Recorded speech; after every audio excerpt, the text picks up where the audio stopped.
You're listening to Reza Riffs with Keith Reza and Alan Lee, right here on LA Talk Radio.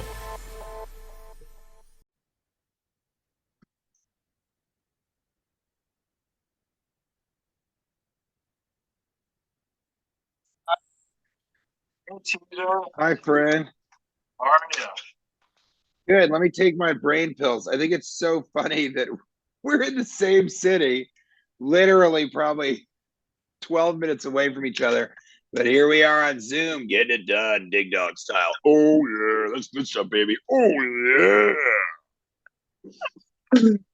Well, at least I look cool. Hold on. I got to take these fucking. So, I'm enjoying my time with Keith. oh man, I hope your last interview went well. I just got done interviewing Greg. No, you didn't. I mean, that would be amazing. I wish we could get his fucking number. How cool would that be? I've honestly, he's in preferred seating. I bet you could track down his email. I'm not joking. Dude, you should do that. Why wouldn't you do that? Because I have the video of you laughing. You haven't. You should fucking do that. There weren't any other Gregs. I asked the audience, are there any other Gregs? There were no other Gregs in preferred seating. Let's do that tonight. Let's fucking get his thing. That would be fucking hilarious. Oh my god, dude! Let's do that. We have to get his. That's our mission tonight, Yeah, my friend, Mr. Reza. Oh my god. I was rewatching that video you sent me, and oh my god, I just cannot stop laughing. It was so funny. It was the greatest thing. It was the greatest thing in the world. It was one of the greatest things that's ever been in the history of the entire world. So fucking amazing. I just love it. And everybody loves when you cry laughing, but I love how important it was just to like, I just thought it was so amazing. Just that you really couldn't explain why it was so funny. There's something about his voice, and then you got off on a tangent where you're like, he's just great, he's so great.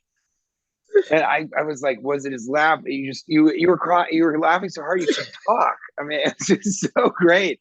And that actually really quickly brings me into the first thing I want to talk to you about, which is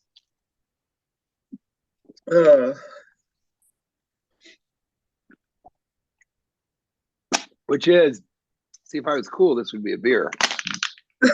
It's cool like I used to be. So I watched your special today. Like in its entirety, because I had watched different sections of it and I had started everything. I was like, I'm just gonna watch it all the way through as one chunk, even though I'd seen the beginning.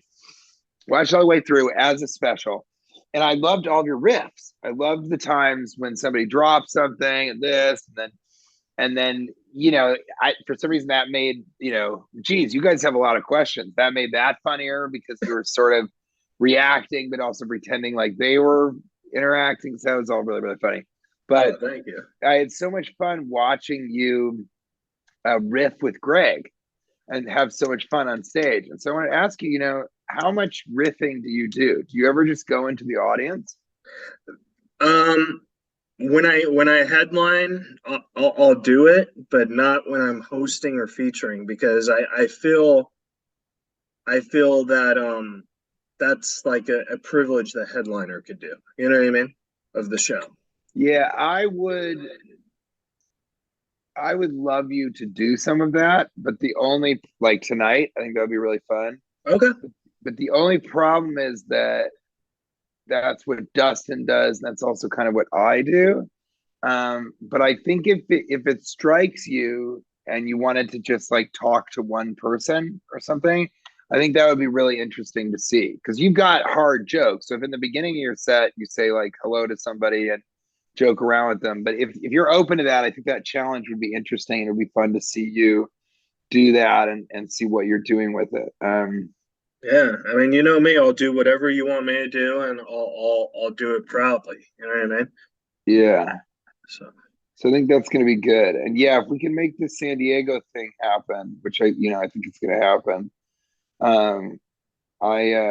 yeah, I'm excited about it. And I think sort of bringing that buoyancy and um that everything to it. I also love that if I tell you to do like 6 minutes or 5 minutes or something, you still knock it out of the park. It's amazing. Well, yeah, I Really mean, cool.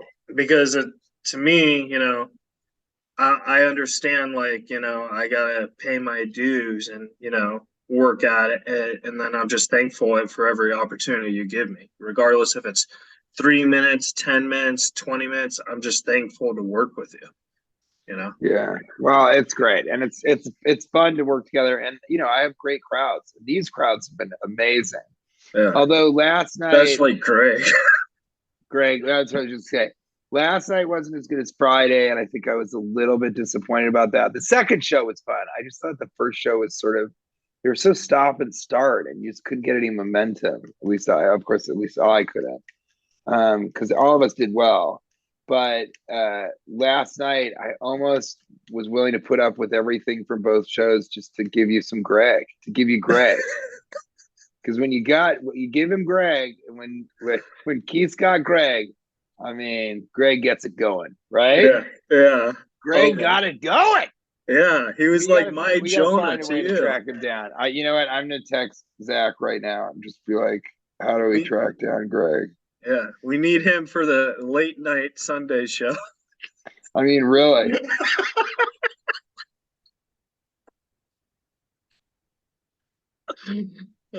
Could you track down Greg from the second show? He was first row. Yeah.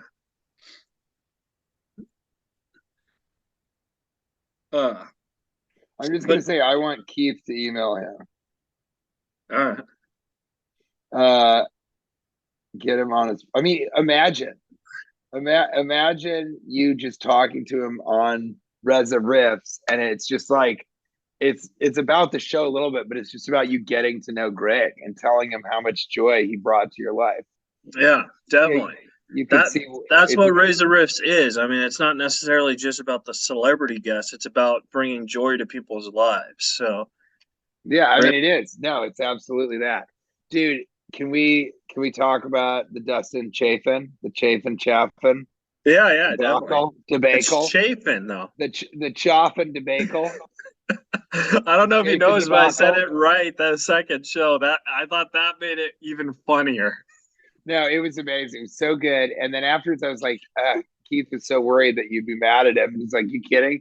I've almost died 3 times. I don't even have time to get mad about that anymore." But that's only he does get mad, but he just loves you so much. So he's like he's so into it. And then you're interviewing him in half an hour, right? Yeah. Okay. I have my phone to give me a 5-minute.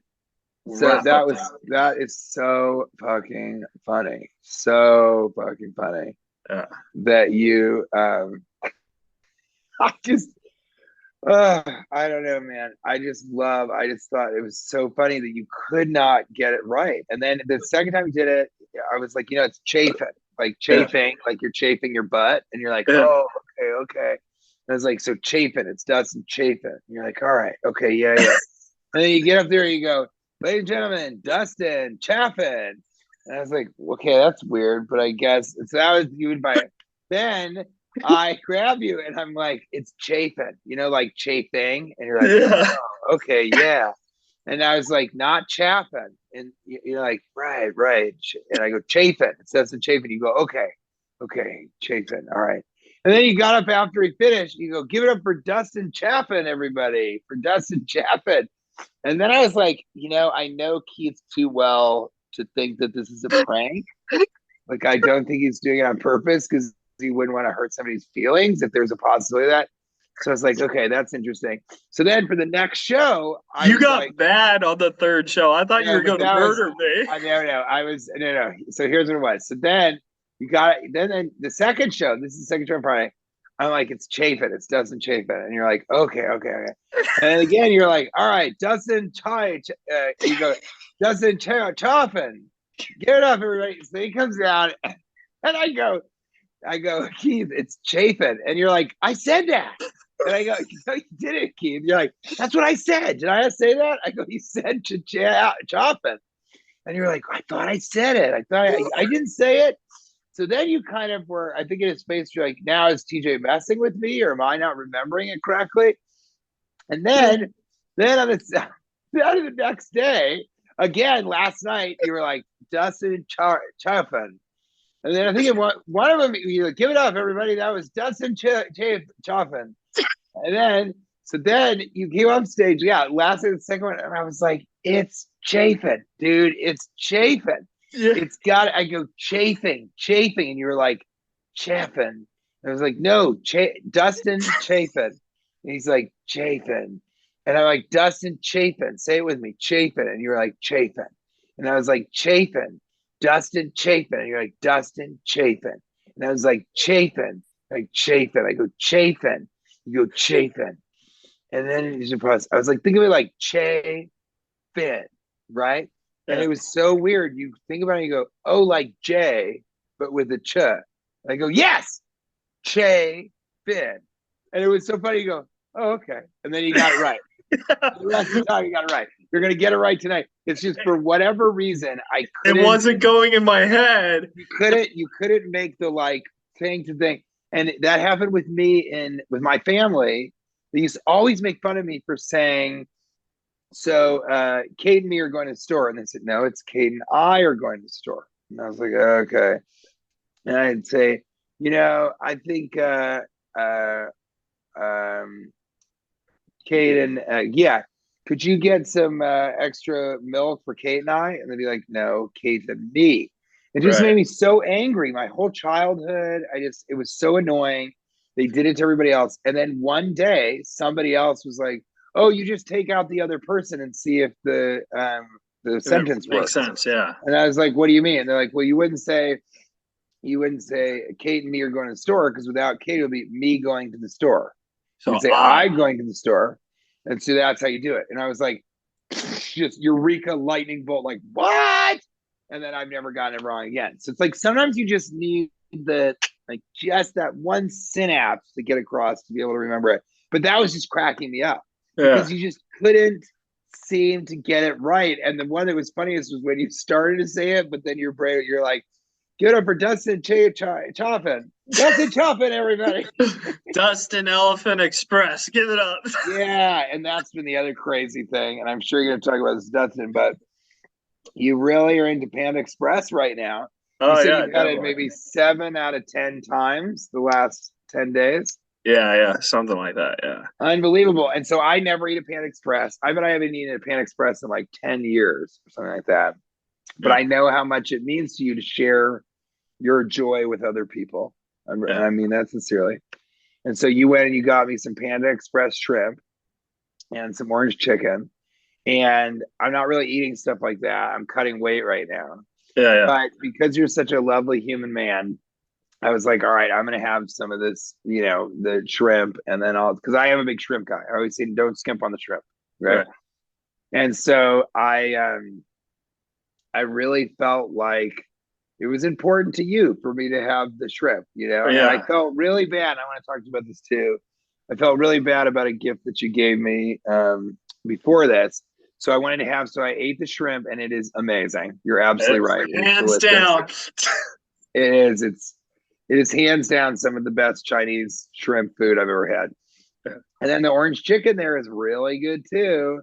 Yeah. So I was happy that you did it, but I would not have gone and eaten it. If it wasn't you, I would have been like, I'm okay, which is kind of what Dustin did. He's like, I don't want to really eat that. I'm not going to go in there and and part of why I ate it is because I felt so bad that you gave me that wonderful thank you card with the McDonald's gift certificate. And I didn't understand that. I thought you were joking because I don't really eat McDonald's. And I actually thought there was going to be no money on it. I just thought like that was the joke. So I feel terrible about that. I'm going to try and find that somewhere. But I could get you a new one in San Diego. It's not a problem. You know what? That's what I'm talking about. If you want to get me a McDonald's gift card, then I'll eat a Big Mac in your honor. That's just the way I am. But that is a problem that I have, is that I contextually, I behave in certain ways that are contextual that I don't in other ways. So like I wrote this Christmas movie script with my buddy, Jay, and Jason smokes a lot of weed. He smokes weed every single day. and he usually smokes weed a couple times a day. And so while we were writing this, was I smoked weed with him. We would just like, have a joint during the day and then maybe a little later have a joint. But every day that I was with him, I smoked. And that's not really something I do in general. I've had periods of smoking every day, but at this point in my life, I'm not like I smoked a little CBD last night and I found some hash in my bag. Hash bag. Hash bag. Hashtag hash bag. And hashtag hash bag. All right, I'm gonna write that down. I think if you'll let me use that. Yeah. See, another the reason why we get along so well is because our humor is like we like the same jokes. You know what I mean? And it really comes off of like that. So I really like that. And I think we have a good time with silliness stuff. Like I don't think we're very similar writers necessarily. Oh no. But we like jokes where like, you know what I mean? And I think we both like silly stuff. I think silly stuff is really important in life. I think silly stuff. It's very important in life to be silly. Otherwise, you're not getting the full thing of what you can get out of life when you're not being silly. So, but I kind of wouldn't necessarily do that. But then I also, when I'm having oysters, I sort of want to have a beer because contextually that's the way you eat oysters. Right. And then now I'm getting better at being like, I'm just going to have an iced tea because I don't need to have a beer. It's just like drinking a loaf of bread. And, but with the Panda Express thing, it's like, I'm not going to not eat the Panda Express because I'm trying to cut weight. In my mind, that's not what life is about. It's like, if Keith wants to share this experience with me and he's my comedy brother, then I've got to try this Panda Express and kind of understand because it's just so insane and funny that you've gone there 7 out of 10 times. And I also, I do the same thing. It's like every time I went to the train station, I was eating a burger and I went through this huge hamburger kick or cheeseburger kick. And today I might even go and get a hamburger because I saw this burger at a bar down the street that looks really good. But eventually you and I get tired of stuff and then you kind of move on to the next thing. And you sort of said that once you're done with this, you probably won't eat Panda Express again for a year or something like that. Yeah, definitely. Hey, can I say something about you that I think it's important that the folks listening should know because it really touched my heart. And, I don't know if you've done this before because, we just started. Is that just a cork? Is that a cork board behind you? I don't think so. It's my hotel room. Yeah, but what is that? I don't know. It's like there's a pen, so you can put notes on it. Yeah, that's a cork board. Oh, okay. There you go. All right, keep going. I just thought I swear to God, for a moment, I thought you had one of these, but you were like, I don't like that art. And so you took the art out of the frame. I swear to God, that's what I thought.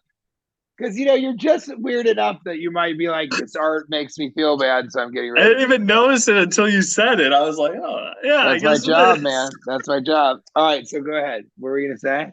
So, I know, we just started working together this year, and I don't know if you've done this before, but I was really touched and impressed that you did this. You usually sell the peanut butter and the hot sauce. We sold out. And then you got these postcards and you wrote a different joke on all of them and you signed them all. And you said, oh, these are for meet and greets, but you signed all of them. We sold out all of them, but like you took so much joy into doing that. And I thought that is one of the things that really makes you special because like I said, I don't know if you've done that before, but that was such a great idea. And to me, that just showed like you don't really care about the money you make from selling stuff because you want to make them happy with this joke. It is true. What happened was, and I almost never sell out of everything. So I end up having the club send the stuff to the next club almost always. But it happened in San Antonio. I sold everything out and I was like, I still want to do the meet and greet. You're right. It wasn't because of the money. I mean, I was like, look, everybody can use money. I could definitely use more money. But I was like, You took a lot of joy into doing it, though. Because, you told me, get out of the green room. I want to finish this. You know what I mean? And I think because it requires some concentration because I'm writing a new joke for every single show. There's a Yeah. batch of like totally new.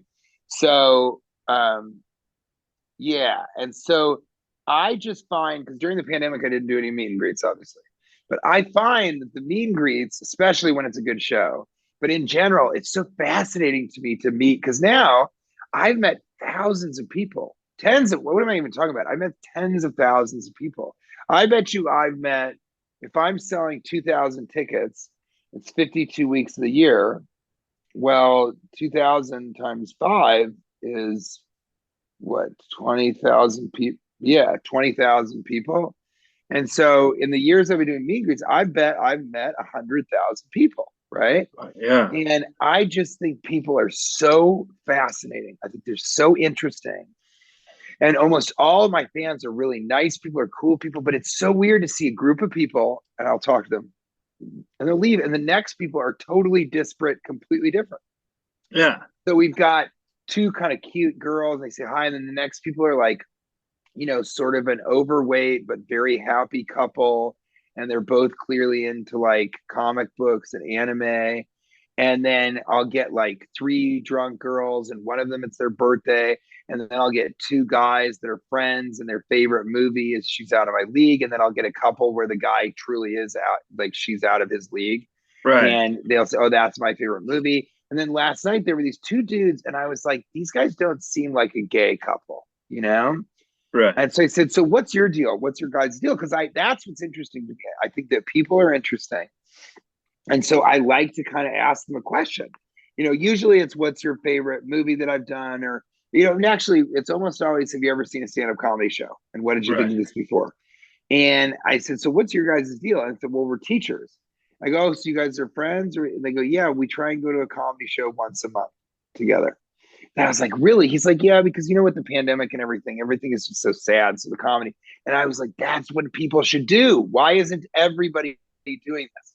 Stand-up comedy makes you so fucking happy for the week after you go and see it.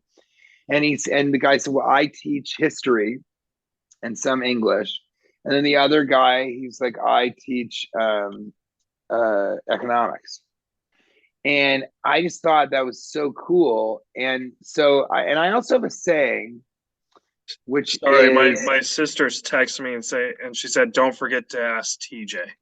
So okay, we'll do that right after this. yeah. Because I think what I do and what I say to myself sometimes when I'm having a tough time, or I'll think like, oh, geez, what, I have to do just whenever I have kind of any, I don't really want to call them insecurities. Whenever I have any sort of doubtful thinking about, geez, am I going to sell less tickets? Why do I have to be the meet and greet guy? Isn't it kind of I sort of remind myself, I say, I choose to make this interesting. I choose to find this interesting.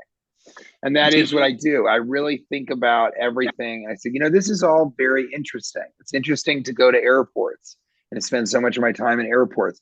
It's interesting to be on airplanes and to interact with flight attendants and talk to flight attendants. It's interesting that car ride from the airport to the hotel to ask them about the city, what's been happening in the city, what's it like to work here, where are you from? And I think that really serves me. And I find that I have a very rich and interesting lifestyle because of it, Well, see, that was the thing I was gonna ask you, because Norm was very hit or miss on meet and greets. Like there would be times where he'd be really into it, and then there'd be times where he just didn't want to do it at all. And With the meet and greet, you're saying? Yeah. And But with you, he'd been doing comedy a lot longer than me. yeah. But what I'm saying is that there's a difference in personality, because even you, when you feel you didn't have the best set, you still want to meet these people. You know what I mean? Because they came to see you, and you just want to make them really smile. You know what I mean? So that is just awesome. I was just so touched how you just came up with that idea about the postcards. It was something so little, and you put so much time in it. And I thought, I love your peanut butter and your hot sauce, but I thought the postcard was just more TJ. You know what I mean? More TJ beautiful. Does that make sense? Yeah. I mean, well, I don't know. Say that again. Just that, Just the effort you put into it. Like that was just, you took a little thing and you made it a big thing. Yeah, because I'm not, so in San Antonio I ran that stuff and I was like, what do I do such that I can still get the money for the meet and greet and see the people? Because I can't just go, I'll meet everybody. That just doesn't work. Then it's Right. like, 300 people. That's not, even at this club, it's like 230 people. It's so many people. Yeah. And so I kind of was in San Antonio. I was thinking about it, and I went to the Alamo, and I was like, "What if I get postcards from the Alamo and I like personalize Oh my them?" God. And I just thought, "Golly, that would be really funny, wouldn't it?" So I did that, and then I ran out of merch in St. Louis, and I was like, "I'll go to the Arch and get." And I actually have, and I'm doing this tonight. I'm going to show these on stage. You're going to see, but I have some of those that were left over. And so I'm going to read these on stage. It's like, you are a nerd. I like it. Love TT. Oh, baby sweet. I love your feet. They are neat and rarely wear cleat. They taste like Whiskey Pete. TT. And then, okay, hold on. And then one of them is, I don't need burp tonic. Okay. Love Burper J. And then, oh, these are so fun. I'm so glad I found these. It's so great. I love that I carried them with me for this one month. I bet I've had these for like a year in my backpack. And then this one is in pen. This is one of the first ones I ever did. I might keep this one because quickly I realized I can't take the time. Everything needs to be like that length. This is just as funny. And so I'm interested in you sexually. I'd like to know if you're sexually interested in me. You can always give me a call or text. I'm also available by email. You can also shout really loud. I have tin cans and string, so I can easily set that up. Thanks, TJ. And then I never give them a number or an email or anything. Yeah. That's funny. I'm going to keep that one. So yeah, so I just, it was really it was a lightning bolt of inspiration. But part of what I found so funny about it was that, or what's so great about it is the postcards cost like $1, Right. So it's a much higher profit margin, but it takes more sweat equity. But the thing about the peanut butter, the hot sauce is like anybody can sell a t-shirt, anybody can sell a bumper sticker, but I want to sell something that's different. And I also want them to have an experience. I'm just looking at your time. I also want them to have an experience and have something that it's just, I like them taking me home. Yeah. But I like that I'm involved in their meals because everybody loves having a meal and adding hot sauce. Everybody loves eating peanut butter unless you're allergic to peanuts. And I believe in the quality of my product so much that I'm also really proud. Oh no, definitely. Give it to them, I mean, you've had the peanut butter, and have you had the hot sauce? I'm not a hot sauce guy. Right. I have not had the hot sauce. You had all the peanut butter, right? I had the rice toffee one. That's the good stuff. Toffee crispy. Okay. So what did your sister want to ask? Because you got to go in 8 minutes. Oh, okay. So my sister said this. Sorry. Take your time, man. You're a good dude. Okay. This is from Catherine. Don't forget to ask TJ if he liked my cookies and if he wants me to make him some for Huntington Beach. Also, thank him for getting Mom to go to the show and willing to do activities again. Please remind him he still owes me a picture. Happy face, smiley face, heart. Thank you for doing the emojis so that I was able to understand her emotional sort of G's. I loved her cookies. All right, cool. I want to tell you, I don't eat chocolate chip cookies. I don't really like cookies. My father every day eats a chocolate chip cookie. That's the only sweets that he ever eats. So I don't need her to make the cookies, but again, if that will make her happy, I'd love her to make some cookies. I will have one, and I'll have them in the green room for Cash Levy and for the staff. The staff loves when we have cookies for them or cakes or any of that kind of stuff. So if she's going to make some, make a bunch, bring down a couple baking sheets of chocolate chip cookies. Because I don't usually eat chocolate chip cookies, but I love her chocolate chip cookies. I'm going on record right now. This is on record. Reza rips. Yeah. I love it. And, I hope that she sees this. Yes, we're definitely going to take a picture, of course, In fact, if you send me a picture of her right now, I'll make a picture of her and me together, and then I'll text it to you, and you can pass it on to her. That'd be pretty fun, right? Yeah. All right. So, good. So I've talked a lot. So, do you have any other questions? What would you like to riff about? Yeah, I actually do have two questions, and this is one question where I didn't get to the last time I interviewed you, and I wrote it down. And so the Critics' Choice Awards, when you hosted it, it was so funny, where it was daring and unique and stuff. I was wondering, would you ever do that thing again, if you had that opportunity, like an Oscar or something like that? Because I thought you were so original and unique that it made the show. I was all set to I was all set to do the third Critics' Choice Awards, and I would have kind of kept hosting that in perpetuity because I loved it so much. And Kate made the point that if you're a movie star, you don't host awards shows, and if you're a movie star, you're not the Mucinex man, which I don't totally agree with, but I understand that perspective. But the reason they didn't ask me back to host it was because of that like fake false allegation thing. Yeah. And which was just, one of the many ways that you can just lie and kind of destroy a person's livelihood. But I loved it, man. And it was so fun. It was like having my own sketch show. And so I really liked it. And so I could see myself, I would do it again, especially the Critics' Choice Awards. I don't think I would host the Oscars, although, imagine they asked me to do it. And I'm like, yeah, of course. Because just don't let Oscars Will is such Smith a thankless. Yeah, right. Oh my God. But that's the point. It's like, look at the terrible things that happen to comedians hosting the Oscars. And but I would do the Critics' Choice Awards, or I would do the Golden Globes. I would want to really do the Critics' Choice Awards because I think that's so cool. But yeah, if I had a chance to do that, I think it would be fun. And the Critics' Choice Awards really let me do whatever I want. That's why that second one, I remember I went and saw John Mulaney and Nick Kroll at their Broadway show, Oh Hello. And I was like a guest on the show, and they brought me up to do Too Much Tuna. And backstage when they were getting their makeup done, they really did say like, TJ, that was really funny, the Critics' Choice Awards, what you did. And I was like, thanks, guys. And John Mulaney was like, no, seriously, that was really funny. Yeah. And it was because I'm the only guy that would do that. I'm the only guy that would make it that crazy. And I'll never forget when I come out in the top hat and all of our bellies are whistling The Bridge Over River Kwai. I could see through the top hat, and I'll never forget that I just saw John Voight. And that's all I could see is John Voight. And I just saw his expression. He was just like that was it. He just hated it, didn't know why it was happening, didn't understand why it would be funny, thought it was the craziest thing that would ever happen in the entire world.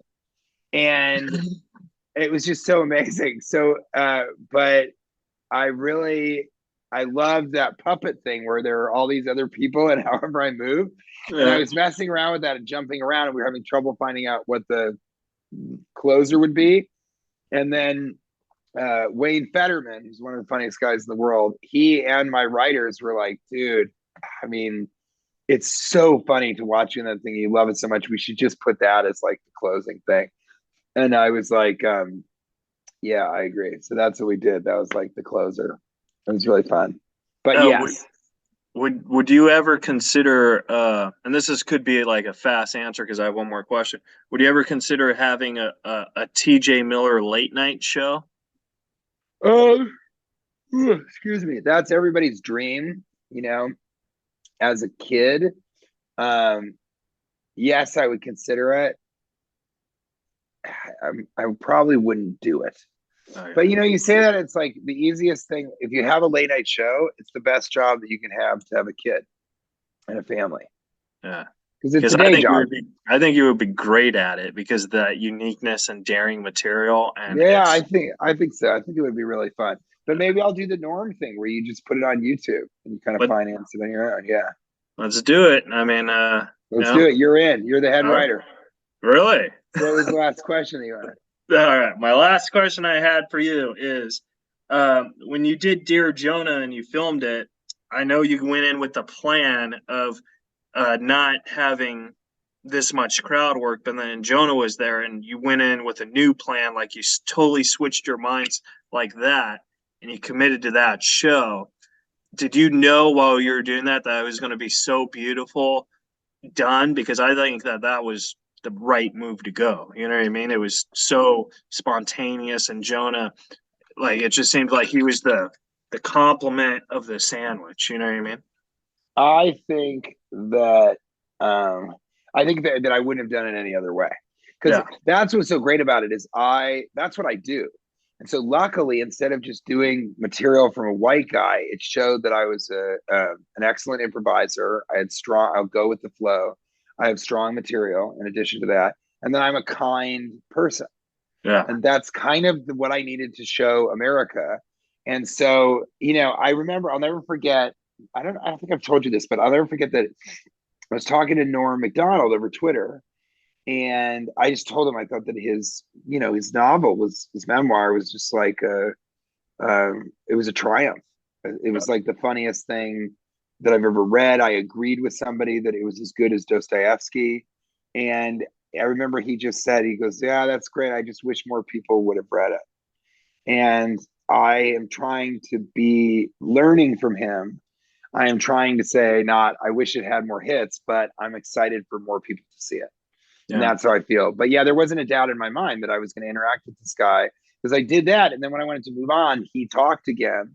And I said, what am I going to do? Not accept this gift that's happening and Right. not kind of interact and be in this. And so I didn't think like maybe I should. What happened was I got off stage and I remember I went into the green room and I was like, maybe that's the special. Yeah. That's the special. And then my director came right and he's like, I'm gonna make a pitch that like that's the special. And Kate, I was like, Kate, what do you think about that if that was the special? And she was like, I think that's amazing. That's what I was thinking. And so it really was perfect. And that night, Kate and I went to the penthouse. We just partied like a motherfucker. And I said to her, I was like, because I got a penthouse, because I was like, we're not going to go back to a regular fucking room after this huge thing, which is my first self produced special. And we went back, and I just remember we were drinking and partying and listening to music. And I just said to her, I was like, you know what? We needed this. We deserved this. This was really important. We needed something like this. I was waiting for something like this, and I got it. It happened. It was perfect. And it's really important to sort of show the world who I really am and who we really are. Because this woman who tried to destroy us in college, again, did that during the Me Too movement and made me out to be a monster. And there's a huge swath of the population, millions and millions of people think I'm this terrible guy and I'm an Right. asshole and I'm a monster, essentially.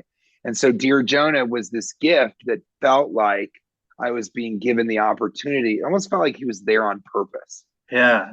It was given this opportunity to show my kindness and show my greatest strengths. And I really, really loved, but he was there on purpose because he had seen me before. He loved it. And in his mind, he was like, I love TJ. And I love him in the movies and I love his stand up. And he was sitting in the way back when he saw me. He goes, I'm going to come to his next show and I'm going to sit as close as I can.